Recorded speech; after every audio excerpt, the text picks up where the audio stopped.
Okey, hari ni Dila akan cakap pasal it's okay to be slow learner. Tak salah jadi slow learner. Yang penting kita tabah. Walaupun kita slow, buat satu kerja tu sampai habis. Sebenarnya, dalam apa-apa bidang, ada je orang yang slow learner. Tapi, dia boleh kerja sampai tua. Disebabkan dia tabah. Tak semestinya orang tu buat kerja cepat, dia tabah. Kadang-kadang dia buat kerja 1 jam, lagi 1 jam tu dia main-main. Jadi, biarlah orang cakap kita slow learner. Yang penting kita buat kerja tu, kita tabah tau.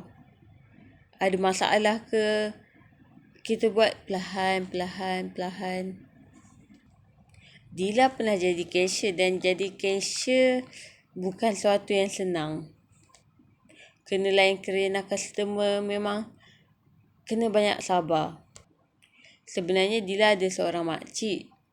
Makcik Dila tu kerja nurse lah. Dila pun tak sangka dia boleh kerja nurse daripada muda sampailah dia umur 60 ke berapa, Dila tak ingat. Dila tak cakap lah dia terlampau slow, tapi dia buat kerja perlahan-perlahan lah. Tapi siapa sangka dia boleh bertahan sampai umur 60 kerja. Sebenarnya kalau kita buat kerja slow, memang akan ada orang dengki, ada orang tak suka. Tapi buat tak tahu je lah, kita nak kerja, kita kena lalui benda tu.